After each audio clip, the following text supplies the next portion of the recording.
Since 2 years I'm the director of an art school, and I still don't know what it is, or actually how you can structure this kind of job. But it has definitely to do with the acquisition of knowledge. But on the other hand, it's also true that we have a serious problem not only with writing, or probably not with writing at all, but with reading.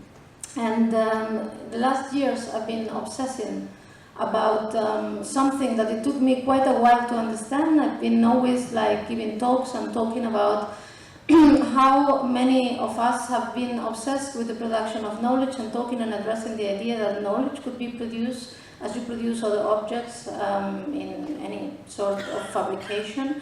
And actually, if you are talking about the production of knowledge, you are implicitly also talking about the distribution of knowledge. And then I was saying that this is of course a reification, and it's a metaphor, because knowledge cannot be produced and it cannot be reified that way, and it cannot be distributed in the same way that we distributed other things. And it's actually about ideas and speculative thinking we are talking about. But even ideas and speculative thinking are structured in formats. They have their own genres, they have their own way of living in a structural form. So how to actually move on or move away from this idea of the production of knowledge and talk about something else. And then I was asking myself, what's the something else that interests you if it's not the production of knowledge? I think it seems obvious that every time that we are thinking, and every time that we express ourselves in, as artists, but as writers, or that we actually address in an oral or written kind of format, you are actually implying that it's relevant, that it's worth doing so. And we call it knowledge, but it's not necessarily knowledge, but it's kind of close to it. There is an approximative way of living with or living around that idea of knowledge. And knowledge in itself is kind of monumentalized. We have been monumentalizing it in many forms. So I discovered that what really interests me is actually not knowledge, because I think that many people have been dealing with it and know much more what the future, the past of knowledge and the structure of knowledge is, not only the discipline of art writing, but also in many other disciplines, but that we have a serious problem in knowing the structure of ignorance. So I discovered that I am really interested in ignorance, and that is true. That we need to discuss writing and its possibilities, but we also, actually, we have been not discussing in depth the structure of reading and how reading is possible or is not possible. So, as a director of a school, I am confronted every day with students that do not read. They don't read at all. They don't actually give a shit about reading much. So, of course, people go there and tell them to read, but they don't. And this is perceived not only in my environment, but in many others as a lack, as a problem, as an impossibility, as something that we need to overcome. And I start thinking that actually it's a problem to think about that way. So there is a resistance towards approaching reading, and that resistance we need to study. And also, not only how they don't want to read, or they don't want to read in the same way that we learn to read, but also how we, as a society, not only in the Western world, but all over, we have been investing since the end of the Second World War in analyzing and in inventing ways of actually breaking the possibility of reading in a continuous, linear way. So we have been doing that. Why then we reject that possibility, the possibility of people not reading? And if these people are not reading, if the new generations are not reading in the same way that we learn to read, it does not mean that they are actually against knowledge, but they are actually encounter knowledge in a complete different form, in a form that is very difficult for us to grasp, because it defies the forms that we inherit.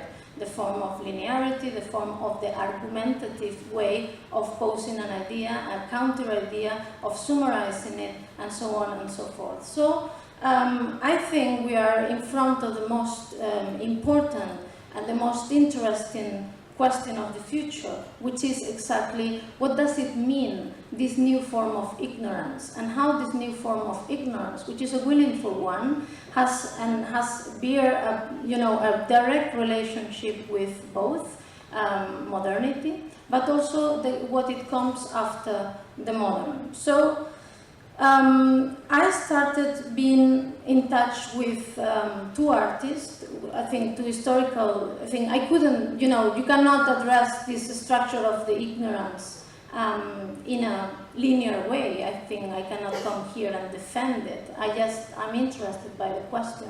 And by being interested about this question, I need to find tools and ways, meanders, to just approach that question in a way that could be productive for us to understand what's still possible in the way that we are articulating our thinking around art, but also in the way that production links with the production of ideas and words that may be written but may not be written. So I was thinking that the first thing I did after working for Documenta was to go to New York and work for this Latino art museum, which is El Museo del Barrio. El Museo del Barrio, it's a very particular institution that I chose to work with, and it was a whole disaster. I'm not gonna go here into why it did not work, but I really wanted to go to this institution because it's the only American institution that was North American institution that was dedicated to Latino art. But by that they meant Caribbean art. But they meant Caribbean art in the second generation. They meant those artists that they were born in the United States from Caribbean origin. The Caribbean origin is what intrigued me in the whole thing, because the Caribbean, different from South America, was not participating in the same manner from the big modern project of South America. So to position yourself into the Caribbean, it means many things, but the core of Museo del Barrio is to actually dedicate their collections to those that they were producing art without an art education. Those that they were producing art and referring and talking about art without ever actually encountering the big narratives that structure the relationship in between the North and South America axis and also the European axis of what modernity and modernism may mean. So actually the second interesting trait of Museo del Barrio is that of all museums that I know in the planet, it was a museum that was an idea or an invention of an artist.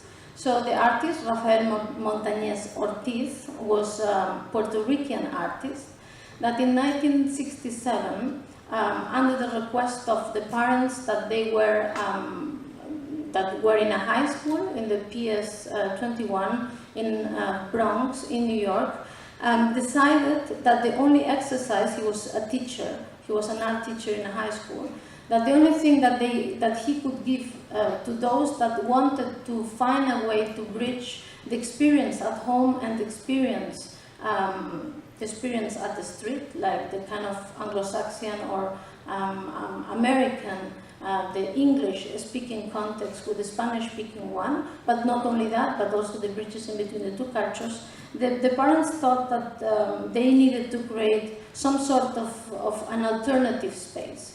And Rafael thought that it would be wrong to actually create an alternative space, because an alternative space is already kind of positioning itself in an alternative to something else. And he decided that he wanted to create something that was strong enough and big enough, or it could be in parallel or in a symmetrical manner to a parliament. And he decided to give the classroom a museo. So he founded El Museo del Barrio in the classroom. Years later, the museo trespassed or got kind of a bigger life and was nominated a real museum, having a board and having a real institutional structure. And 6 months after that structure was created, which is in the 110th Street with the 5th Avenue, El Museo del Barrio was not anymore the work of Rafael Montañez Ortiz, who was expelled from the board to the museum. So When I arrived, the first thing I did was I went to see Raphael, and I wanted to ask just a simple question: how come that the museum is an artwork, and if yes, what is the structure of this artwork?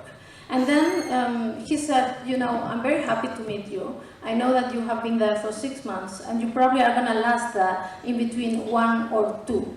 And then by the time that he was saying that with a smile, I was actually knowing that it was true. And then I said, it's true, it's not going to last, it's impossible, it's an impossibility. But I really want to know why it's an impossibility. And then he said, at the core of the motivation of founding that museum was the question of class and race, but mostly was the question of race. The question of race as a possibility, as a stage of transformation in between many other things that determine the way that we exchange ideas, but also that we exchange worldviews with others. The race and the class that the Museo del Barrio is the DNA of that museum, needs a model for the production and distribution of ideas in the arts that is not here yet. And therefore, it always needs to work as an announcement. It cannot be a statement. And the very moment that it becomes a statement, and it is a state, and restate as an institution, is dying. And therefore, you cannot be the chief curator of a thing like that. You cannot be it, and anybody can be it. There is only probably 2 qualities that make it possible. And the only quality that make it possible, in my opinion, would be to propose some sort of organ, some sort of situation inside this institution, which is known, and it is, which is a rainforest. So he was thinking the only possibility for Museo del Barrio to survive, or the only possibility for any museum that is not embedded into the structure of a middle class and the structure of a modern idea of production and reception, and would liberate the middle class from this enormous, monumental task of judging, would be one, in the case of the Caribbean, that would have at its core a rainforest.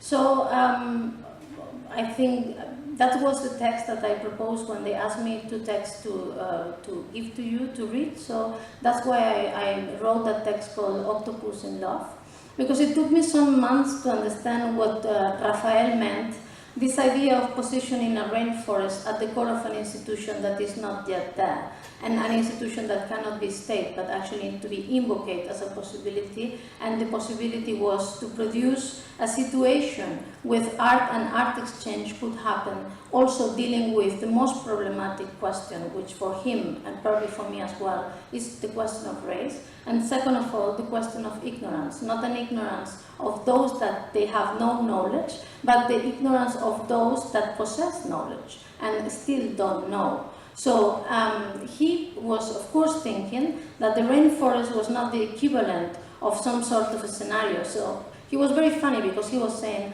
at the beginning, when I had this kind of dream of a rainforest being at the core of an institution, of course that dream was just an scenic dream. So it goes also hand in hand with the idea of the future that my previous, the previous presentation was addressing. So the possibility of an imagination of what's about to come for him was the possibility of drawing, of being able to present us with a scenario. So he did thought that the rainforest could actually be some sort of a signification, of dramatization of the nature inside a white cube, the nature inside an institution. A nature that then would happen and would just allow us to situate ourselves in a first gallery of imaginary visit, thinking and living through and breathing through this organ, which is nature.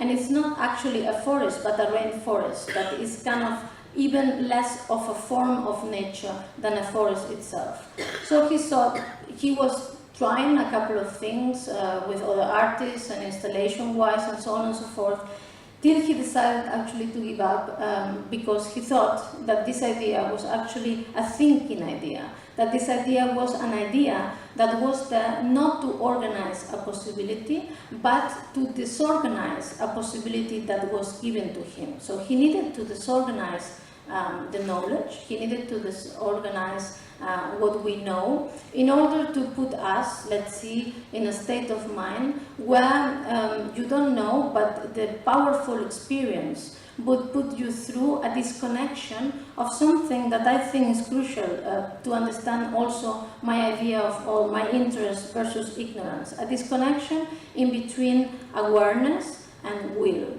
So many times, or every time that we gather curators and critics, we talk about the critical method. We have been learned that the structure of knowledge is based on a certain positioning of arguments outside to reify them, to gain some sort of a distance in between us of those arguments, to allow this distance to make a synthesis of what we already know, what we are actually producing possible, and then to come up with a new idea. This implies two arguments. One, implies two ideas. The first is, of course, that it is possible to create such a distance, that this awareness that you have versus what you are thinking now and what you think after the now is actually happening in real time, that you are synchronized with that reality, and then that the knowing of what you are actually thinking and putting in front of you about art and culture and so on and so forth would produce a force, an energy, some sort of life that we call will. And then with this will, you then would be able to act in the future. So without all these structures, the will, the change, is not possible. But of course, it really happens, or it functions a little bit again, like I was telling at the beginning with the idea of the production of knowledge. You have a little bit of metal, you have other parts, you assemble the motor, you put 4 wheels, and then fuel, and it works. So this kind of positive thinking towards the assemblage of argumentative and critical structuring of knowledge is something that I think it's, of course, being dismantled every day. And it's not being dismantled by philosophers or by philosophy, but it's being dismantled by practice. So if you analyze the few writing moments of students of mine, you would see that there is two traits that they have in common. One is that they are completely redundant, and second, that they collapse distance, because those writings are only about themselves. And this idea of being redundant and this self-awareness or this self-perception that expresses itself in the text again and again, regardless if it's interesting for others or not, is exactly a structure that you also will find in the tools that we created in internet for reading. So after this idea of the rainforest that really helped me a lot to conceive that we have been, for critical thinking and for the structuring of knowledge in a certain way, where you reify the work, so to say, I'm simplifying a lot. What is also very crucial is the idea of understanding art not only as an artwork, but also as an object. And everyone have been talking about this idea of the thing, or the understanding of art as a thing, as a trend. But actually, if you look at the, let's say, 800 to 900 years of history, in art history, you would see that it's not a trend at all, but it's slowly coming to terms with the possibility that many other objects may share the same epistemological status than art. And we are slowly also gaining some words, whether the materialized form you are thinking about, it could be also called a thing or an object or stuff or an artwork. But still, what is very interesting would be to think with Raphael, probably, to think that art is not even that, but that art is actually an organ.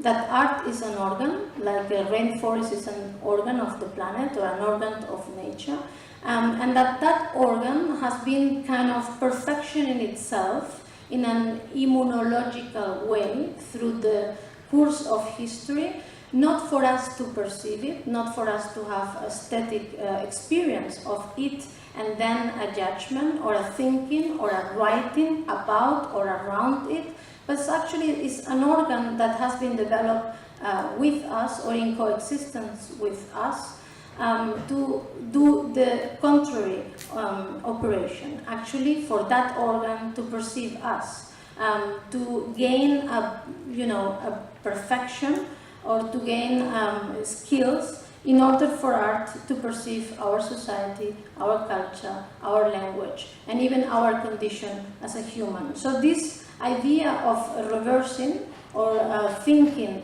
that actually at the core of what we are looking at is something that is looking at us or is perceiving us, and that this organ can be thought about in many ways, because still it's also like knowledge, just a metaphor, and that this organ may be completely decentralized, as I was trying to argue in this octopus text. Don't think about it as a brain, because we also have plenty of organs that are completely opaque, like our stomach or our pancreas or our liver, an organ that still then is functioning, is connected and is working, but is actually not conscious, it's actually not willing to do anything in an active way. So I thought that even if all of those ideas are just ideas and it's are again images to produce an imagination, I thought that Rafael Montañez was, with this rainforest, producing some sort of a tool to reverse the game, or to actually, going back to the previous argument, to allow us for a second to believe that this hypothetical disconnection in between consciousness and will is possible. And it's not only possible, but it's desirable. But in being desirable, it's also productive for thinking what is the future way of absorbing. How is absorption possible? How complex this absorption is going to be, because it's not only through one code. I remember Wilhelm Flusser, in visiting an art. Wilhelm Flusser was a philosopher that became quite famous for theory of photography. And there is something that you can find in internet, which is a small but super nice interview with him when he visited the Ars Electronica in Osnabrück in 1984. Then he was interviewed by some journalists, and the journalists asked him, what do you think about all this new media environment and the relationship with art? And then he said, like, well, I don't think anything good about it, but it's good that it's happening, because we are at the core of a radical transformation. And then the journalist said, so you don't like what you are seeing? And then he said, of course I'm liking what I'm seeing, but it's just, I'm liking it knowing that I'm liking it much more in 200 or 300 years' time. And then he said, because the problem that we are finally coming to terms, and I'm becoming aware here now, is that we are kind of saying goodbye to the alphabet. So imagine the face of the journalist not exactly knowing what he was talking about. And then he said, 3,500 years ago, we produced a code that allows us to, to write. And in writing, we have been also not only producing a system of communication, but we have been producing two other systems. The system of time, like the idea of historical time being possible, and historical time being possible because in writing you foresee the next word, and you assume that the next word has a connection with the previous one. And then now, with the new media, he was explaining, we are entering in a moment of certain codes working together, what he is calling the synthetic moment, the synthetic code. The synthetic code is for him the moment where certain and many codes coexist at the same time, trying to provide some sort of an image or an idea of what's going on. So, it's just, again, an image to allow us to go away from the straight line. So if Rafael Montañez wanted to go away or move away from the white cube, but he needed really the white cube, he recognized it and put an impossibility at the core of the white cube. He put a rainforest at the core of it. Flusser, like me, I think, is fascinated by the possibility of not reading straight from the beginning to the end.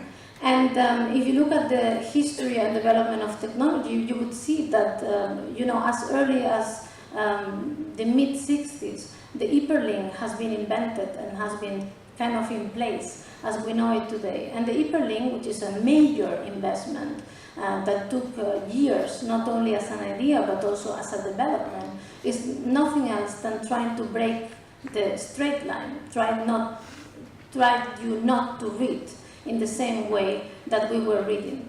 And this has, of course, epistemological implications, and I think that they are positive, because I am a positive person. And then I also think that they are positive because they are producing new ways of connecting ideas that they left aside. They are producing some sort of lagoons into the knowledge. And it is these lagoons, if I go further with my idea of nature, that actually function in an ecological way with that other knowledge that analytically structure what we know about the world. So, of course, I've been interested in the idea of breaking the line. I've been interested in vitamins and the history of vitamins because I'm a little bit crazy, and somehow I relate the development of vitamins and the way that our body and the new interest that we have been developing in our body and the idea of absorbing a substance that may synthesize something that we cannot do alone. I think we are the only animal that does not synthesize vitamins by itself. And somehow I connect that with the idea of breaking the line and reading, but don't ask me yet how. And then I'm interested as well in I lost myself. I'm writing about something that I cannot argue, but I do think, for whatever weird reason, that there is a connection in between the rising interest in physical yoga from the end of the 19th century and the end of psychoanalysis. So I do think that psychoanalysis, which is a method of etymology, and it's a method that really believes in the straight line and really believes in the possibility of arguing and having a distance and finding an origin that then, if you consciously know, would deactivate, psychoanalysis as going back to my idea of a real connection in between consciousness and will. So I think that this race of an interest that actually started in India and Bangladesh, but went to the United States and came back to India and Bangladesh already at the very early of the 20th century, and I'm completely concerned with those studying what we call physical or modern yoga. The rise of interest on those people in meditation has to do with what I call, and that's the beginning and the title of my talk, the metabolic time. A time that is seeing transformation as disconnected with this idea of change as being the change through will, but change through absorption. And I think I'm not, it would take me hours to actually accurately argue in this dismantling of one system through another, but actually I'm not against one or in favor of another. I'm just using it as some sort of metaphorical